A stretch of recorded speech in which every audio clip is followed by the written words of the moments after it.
ஆண்டவருடைய ஆவி என்மேல் உள்ளது, ஏனெனில் அவர் எனக்கு அருள் பொழிவு செய்துள்ளார். ஏழைகளுக்கு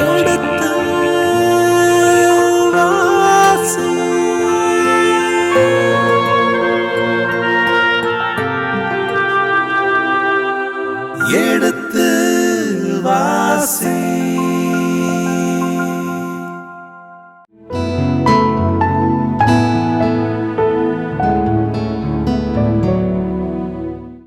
மாதா தொலைக்காட்சியின் இனிய இதயங்களே, எடுத்து வாசி பருவம் 2 அரசர்கள் 2ஆம் புத்தகத்துக்கான தெளிவுகளை விளக்கங்களை பார்த்து கொண்டிருக்கின்றோம்.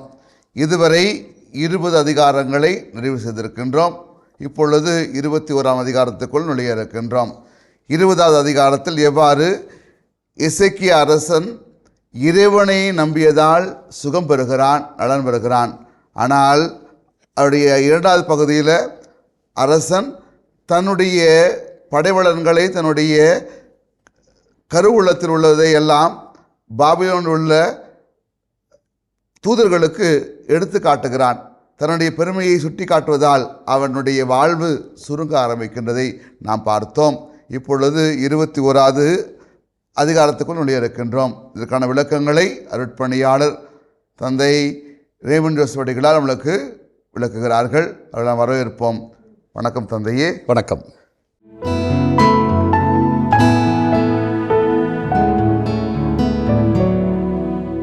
தந்தையே, நாம் இப்பொழுது அரசர்கள் 2ஆம் புத்தகத்தில் 21வது அதிகாரத்தில் நுழைய இருக்கின்றோம். ஆமாம், அவருடைய விளக்கங்களை சொல்லுங்க தந்தையே.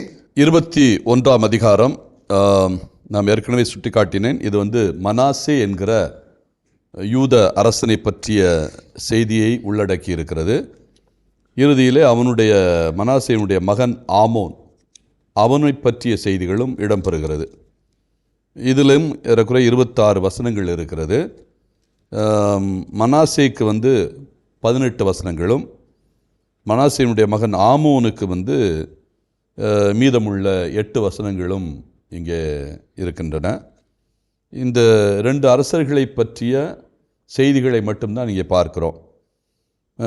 அப்படி பார்க்கிற போது முதல் பகுதி 2ஆம் பகுதி அப்படி தான் நம்ம இதை எடுக்க முடியும். பெரும்பிரிவு என்கிற போது முதல் பெரும்பிரிவு யூதா அரசன் மனாசே பற்றியது. 2வது பெரும்பிரிவு யூதா அரசன் ஆமோனை பற்றியது. மனாசை பற்றியது 21ஆம் அதிகாரம் 1 முதல் 18, ஆமோனை பற்றியது 19 முதல் 26. இந்த முதல் பெரும்பிரிவில் 5 பிரிவுகள் இருக்கிறது, குறும்பிரிவுகள். முதலாவது மனாசே அரசனின் ஆட்சி, அவன் ஆட்சி பொறுப்பேற்றல், 21ஆம் அதிகாரம் 1 முதல் 2. 2வது மனாசேயினுடைய பாவச் செயல்கள், 21ஆம் அதிகாரம் 3 முதல் 9. 3வது யாவே யூதாவுக்கு எதிராக தண்டனையை அறிவித்தல், இது 10 முதல் 15 வசனம். 4வது யாவேயின் மக்களை மனாசே துன்புறுத்துதல், அது ஒரு வசனம்தான், 16ஆம் வசனம். இறுதியாக 5வது குறும்பகுதி மனாசே ஆட்சியினுடைய முடிவு, 17 முதல் 18. ஆக இந்த 18 வசனங்களும் 5 பிரிவுகளாக அமைந்து நமக்கு கொடுக்கப்பட்டிருக்கின்றன. 2வது பெரும்பிரிவு ஆமோன் யூதா நாட்டு அரசனாதல். நான் ஏற்கனவே சுட்டி காட்டினேன், 8 வசனங்கள் இருக்கிறது, 19 முதல் 26. இது 2 பிரிவுகளை கொண்டிருக்கிறது. முதல் பிரிவு 19லிருந்து 22 வசனங்கள், அதாவது ஆமோனுடைய ஆட்சி, 2 ஆண்டு ஆட்சி, 2 ஆண்டுகள் தான் ஆட்சி செய்கின்றான். இதை வரலாறு தீமை அரசாளுதல் அப்படிங்கிற தலைப்பில் பார்க்கிறது. அதாவது ஆமோனே தீமையை உருவமாக எடுக்கிறான். எனவே தீமை அரசாளுதல், ஆமோனுடைய பெயருக்கு பதிலாக நம்ம தீமையை உள்ளே கொண்டு வருகிறோம். இது 4 வசனங்கள். மீதமுள்ள 4 வசனங்கள் ஆமோன் கொலை செய்யப்படல். வாளால் எடுத்தவன் வாளை எடுத்தவன் வாளாலே மடிவான் என்று சொல்வார்கள். எனவே ஆமோன் கொலை செய்யப்படுகின்ற அந்த நிகழ்வு 23 முதல் 26. ஆக இப்போ 2 பெரும்பிரிவுகள். அதுக்குள்ளே முதல் பிரிவில் 5, 2வது பிரிவில் 2 குறும்பிரிவுகள். இப்போ நம்ம முதல் பிரிவுக்கு வருவோம். மனாசே அரசனுடைய ஆட்சி பொறுப்பேற்பு 1 முதல் 2. மனாசே அரசனான போது அவனுக்கு வயது 12. மனாசே அரசனான போது வயது 12, குறைந்த வயதில் அரசனாகிறான். நம்ம ஏற்கனவே பார்த்தோம், 55 வயதில் யார் இறந்துறா? இவனுடைய தந்தை எசேக்கியா. 55 என்பது இறக்கிற காலம் அல்ல. ஆனால் இவனுக்கு அதற்கு முன்னாலே இவனுடைய இறப்பு நிகழ்ந்திருக்க வேண்டும். அப்படி என்றால் யார் பிறந்திருக்க மாட்டா? மனாசே பிறந்திருக்க மாட்டாப்புல. ஏனென்றால் 15 ஆண்டுகள் அவன் ஆட்சி செய்கிறான். அதற்கு பிறகு இவனுக்கு 12 வயசு தான் ஆட்சி பொறுப்பேற்கிற போது மனாசேக்கு. அப்படின்னா மனாசே இவன் நோய் பாய்ப்பட்ட போது பிறக்கவே இல்லை. அப்படித்தான் நாம் எடுத்துக்கொள்ள வேண்டும். 686 எசேக்கியா இறக்கிறான். கிமு 686. அதே காலகட்டத்தில் தான் எசையாவும் இறக்கிறார். எசையாவுடைய இறப்பும் 686. 2 பேரும் ஒரே காலகட்டத்தில் இறக்குறாங்க. அப்போ நாட்டில் 2 நல்ல மனிதர்கள் இறப்பை சந்திக்கிறார்கள் என்றால் அப்போ அந்த நாடு எந்த நிலைக்கு போகும் என்பதை நாம் புரிந்து கொள்ளலாம். அதன் பிறகு வருகின்ற அரசன் நல்லவனாக இருந்தால் நன்மைகள் நடக்கும்.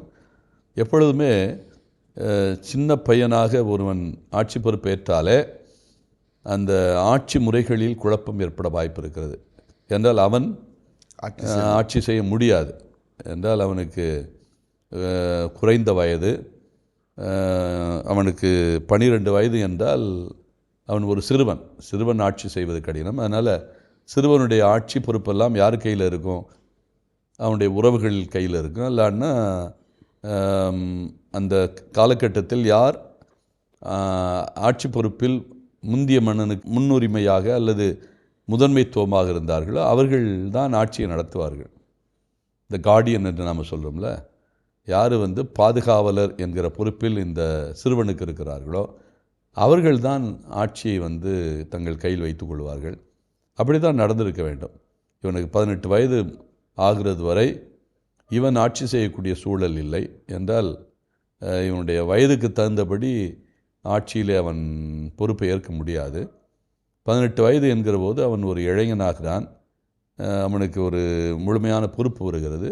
ஆட்சி செய்யக்கூடிய ஒரு சூழல் இருக்கலாம்.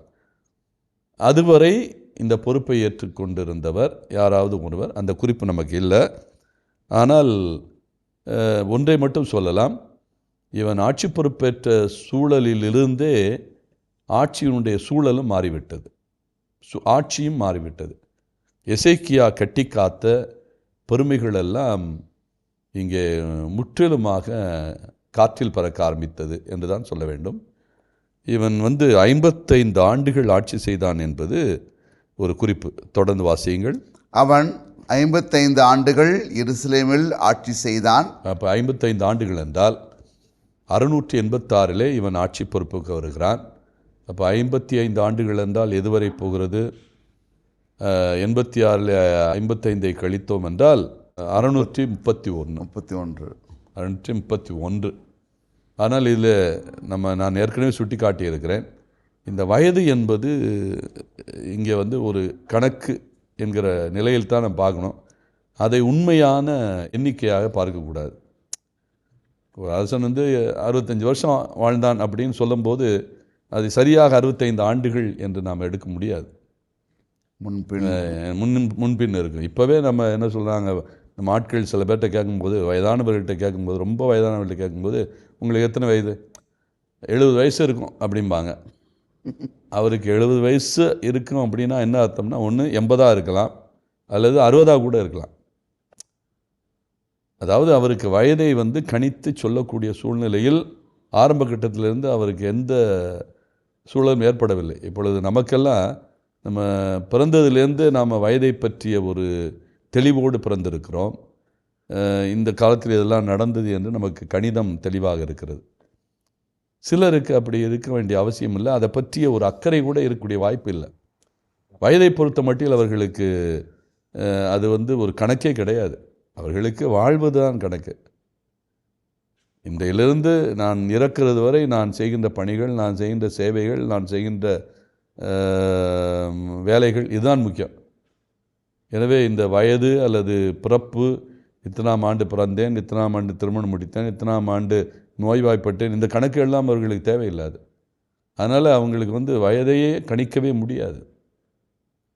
அதனால் இந்த அடிப்படையில் தான் பார்க்கணும். அந்த காலம் ஏறக்குறைய நாம் பேசுகிற காலகட்டம் வந்து கிறிஸ்து பிறப்பதற்கு முன்னால் 680 ஆண்டுகள் அப்படின்னா இன்றைக்கு 2686 ஆண்டுகள் என்று வைத்துக்கொள்ள வேண்டும்.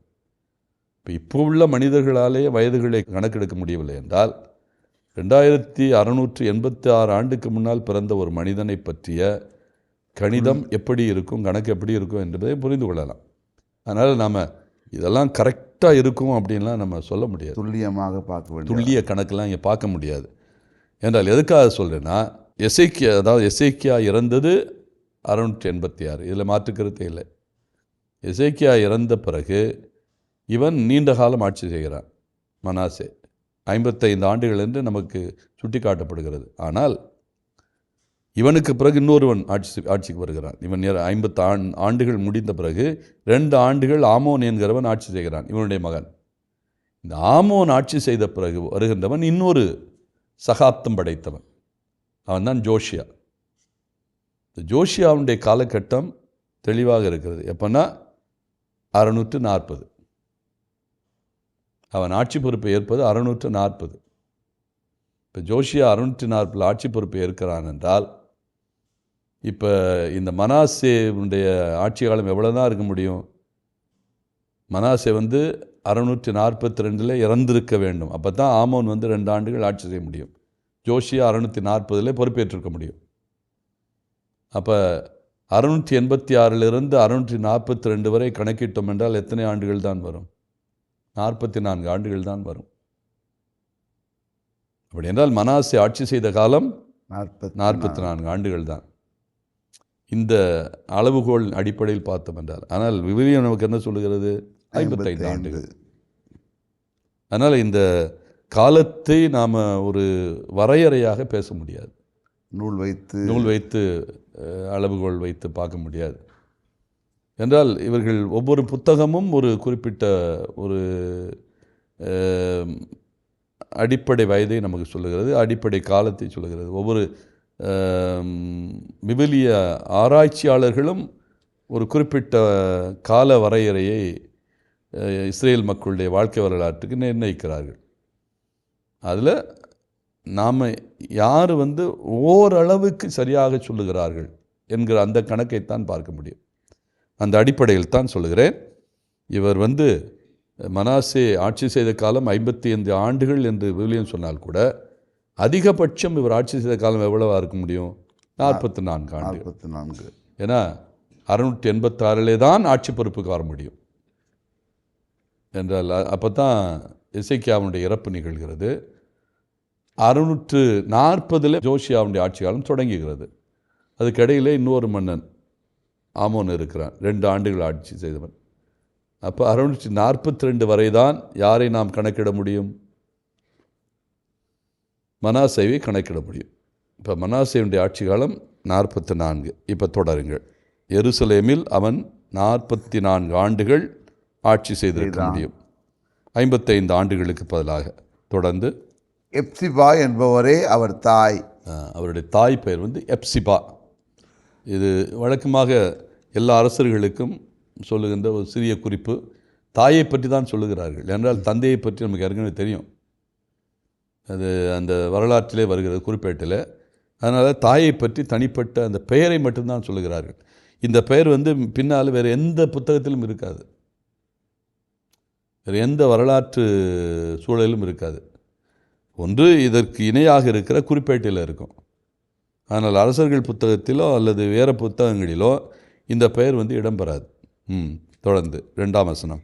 இஸ்ராயேலர் முன்னிருந்து ஆண்டவர் விரட்டிய வேற்றினத்தாரின் அருவருப்புகளை அவன் பின்பற்றி ஆண்டவரின் பார்வையில் தீயென செய்தான். ஆரம்பிக்கின்ற போது இது எந்த மன்னனுக்கும் சொல்லாத ஒரு நிலை. தொடங்குகிற போதே எப்படி சொல்கிறாங்கன்னா, அரசர்கள் புத்தகம் என்று சொல்லுகின்றால் இவன் கடவுளின் பார்வையில் தீயென செய்தான். இந்த சொல் வழக்கு வந்து எப்போ வரும்னா, யாருக்கு வரும்னா, வடநாட்டு அரசர்களுக்கு. தென்னாட்டில் இதுவரை நாம் வந்து எந்த அரசனுக்கும் இப்படி ஆரம்பித்ததை பார்க்கவே இல்லை. நம்ம எத்தனையோ அரசர்களை, வடநாட்டு அரசர்களை பார்த்துருக்கிறோம். ஏறக்குறைய சாலமோனுக்கு பின்னால் அவனுடைய மகன் ரெகபபாம், அதிலிருந்து தான் ஆரம்பிக்கிறது. ரெகபாமிலிருந்து நாம் பார்த்தோம், ரெகபபாம், யோசபாத் பார்த்தோம், ஆசா பார்த்தோம், ஜெகராம் பார்த்தோம். இப்படி வரிசையாக எத்தனையோ அரசர்களை பார்த்துருக்கிறோம். ஆனால் ஆரம்பத்தில், பின்பகுதியில் அது என்ன, இவன் கடவுளுக்கு எதிரான செயல்களை செய்தான் என்ற குறிப்பு வறுமை ஒழிய தொடக்கத்திலேயே இவன் கடவுள் பார்வையில் தீ எனப்பட்டதை செய்தான் என்றாலே இது வடநாட்டு அரசர்களை குறிக்கிற சொல் வழக்கு. அப்படின்னா என்ன அர்த்தம்னா, அந்த அளவுக்கு என்ன சூழ்நிலை நாட்டில், தென்னாட்டில் மிக மிக கேவலமான நிலைக்கு போய்விட்டது. இஸ்ரவேலர் முன்னிருந்து ஆண்டவர் விரட்டிய வேற்றினத்தாரின் அருவருப்புகளை, அதுவும் குறிப்பாக இந்த சொல் வழக்கு, இஸ்ரவேலர் முன்னிருந்து ஆண்டவர் விரட்டிய வேற்றினத்தாரின் அருவருப்புகளை. அதாவது இஸ்ராயல் மக்கள் மத்தியில் இந்த வேற்றினத்தாருடைய வழிபாடுகள் அதிகமாக இருந்தது. அதை யாவேயே முன்னின்று விரட்டி அடித்திருக்கிறார். அந்த விரட்டியடிக்கப்பட்ட அருவருப்புகளை எல்லாம் மீண்டும் உள்ளே நுழைய வைத்தவன் யார்? மீண்டும் உள்ளே நுழைய வைத்தவன் மனாசே. அதனால தான் ஆரம்பிக்கின்ற போது இவனை பற்றி என்ன கருத்து சொல்லப்படுகிறது என்றால், ஆண்டவரின் பார்வையில் தீயன செய்தான். அப்போ தீயனை என்னென்ன செய்தான் என்கிற ஒரு நீண்ட பட்டியலே வரணும். அதுதான் நம்ம அடுத்த பகுதியில் பார்க்க போகிறோம். அவன் என்னென்ன தீய செயல்களை செய்தான், பாவச் செயல்களை செய்தான். இப்போ இது ஒரு அறிமுகம் மட்டும்தான், முன்னுரை. இந்த முன்னுரையில் இவன் தீய செயல்களை செய்தான், அருவருப்புகளை செய்தான். இந்த அருவருப்புகள் என்றாலே என்ன பொருள் என்றால், அந்த ஐடோலட்ரி என்று அழைக்கப்படுகிற சிலை வழிபாடுகள். இந்த சிலை வழிபாடுகள் என்றாலே வெறும் சிலையை மட்டும் வழிபடுவதல்ல. சிலைகள் யாருக்கு உருவகமாக வைக்கப்படுகிறது? பாகாலுக்கும் அஷரேக்கும். இப்போ பாகாலும் அஷரேயும் வழிபடுவது என்றாலே அது விபச்சாரம், நேரடியாக விபச்சாரம் செய்கின்ற ஒரு செயல். அதனால தான் அருவருப்பு அப்படிங்கிறார். வெறுமனே சிலைகளை வைப்பது அருவருப்பு இல்லை. நீ சிலைகளுக்கு பின்னால் நீ நடத்துகிற உன்னுடைய கலாச்சார சீரழிவு. இந்த பாகால் அல்லது அஷரே என்பது வெறும் சிலைகள் அல்ல, அந்த சிலைகளுக்கு பின்னால் கலாச்சார சீரழிவே இருக்கிறது. அதைத்தான் இங்கே அவர் சுட்டி காட்டுகிறார். அருவருப்பு அப்படிங்கிறார். அருவருப்புகள் என்றால் நீங்கள் அந்த பாகால் தெய்வத்திற்கும் அதே மாதிரி அஷரே தெய்வங்களுக்கும் சிலைகளை மட்டுமல்ல, அந்த ரெண்டு பேருக்கும் தூண்கள் இருக்கிறது. ஒன்று கல் தூண் இருக்கிறது, இன்னொன்று மரத்தூண். கல் தூண் என்றால் கல்லால், கல் தூண் 60 அடி உயரம் அல்லது 70 அடி உயரம் பாகாலுக்கு கல் தூண், கல்லால் தூண் வைப்பது. மரத்தை யாருக்கு பயன்படுத்துகிறாங்க? பெண் தெய்வம் அஷரேக்கு பயன்படுத்துகிறார்கள். இப்போ மரத்தூண், இப்போ அதை உடன் இமைச் என்றே சொல்வார்கள். அதாவது மரத்தால் செய்யப்பட்ட உருவங்கள். இந்த மரத்தால் செய்யப்பட்ட உருவங்கள் யாருக்கு தான் இருக்கும்? அஷரேக்கு தான் இருக்கும், பாகாலுக்கு இருக்காது. பாகாலை மரத்தால் அவர்கள் வழிபடுவதில்லை, எல்லாம் கல்லால் தான் செய்வாங்க. ரெண்டு பேருமே வெவ்வேறு நிலையில் பார்க்கிறார். ஆனால் ரெண்டு பேருமே ஆண் தெய்வம் பெண் தெய்வம் என்கிற நிலையில். இந்த ஆண் தெய்வம் பெண் தெய்வம் என்கிற போது இந்த ரெண்டு பேருக்கும் இடையே ஏற்படுகிற அந்த உறவில் தான் வளர்ச்சி இருக்கிறது என்று வழமை வழிபாடாக ரெண்டு பேரையுமே கருதுகிறார்கள். பாகாலையும் அஷரையும் வழிபடுகின்ற போது அதற்கு வழமை வழிபாடு என்றே பொருள். பாகால் ஆண் தெய்வமாகவும் அஷரை பெண் தெய்வமாக இருந்து, பாகால் நெருப்பு தூணாகவோ அல்லது தண்டர் என்று சொல்வோம் அல்லவா, இடி மின்னல். எனவே இடிமின்னல் என்கிற போது மழையை குறிக்கிறது. அப்போ பாகால் மழை தருகின்ற கடவுள். இப்போ மழை நிலத்தில் பெய்கின்ற போது அந்த நிலம் செழிக்கிறது, நிலத்திலிருந்து உயிரினங்கள் புறப்படுகின்றன. அப்போ இந்த நிலம் என்பது யாரை குறிக்கிறது? அஷரையை குறிக்கிறது. அப்போ அஷரை நிலம், அந்த நிலத்தில் தண்ணீர் விழுகிறது. தண்ணீர் விழுந்தவுடனே என்ன ஆகிறது? உயிரினங்கள் பிறப்படுகிறது. அப்போ பெண் என்கிறவள் உயிரினங்களை பிறப்பெடுக்கிறவளாக, பாகால் என்கிறவர் மழை பொழிகிறவராக, அந்த உயிர் பிறப்பதற்கு ஊற்றாக பாகால் இருக்கிறார். இதைத்தான் அருவருப்பு என்கிறது யூத சமயம். என்றால் இது ஆண் பெண் உறவை சுட்டி காட்டுகிறது. ஆண் பெண் உறவினாலே ஏற்படுகிற குழந்தை பிறப்பை இது சுட்டி காட்டுகிறது.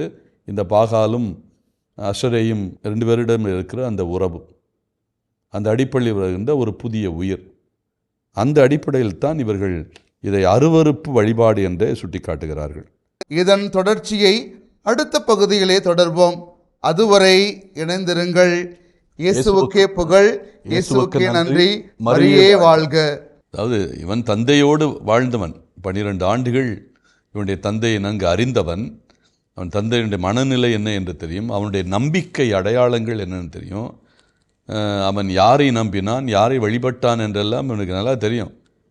இந்த இடங்களெல்லாம் பலி, ராமா, ஷீலோ, இப்படிப்பட்ட இடங்களெல்லாம் பலி ஒப்பு கொடுக்கப்பட்ட இடங்களும், அதே போல இறைவாக்கு உரைக்கப்பட்ட இடங்களும். ஏலி உதாரணமாக எங்கே இருக்கிறார்?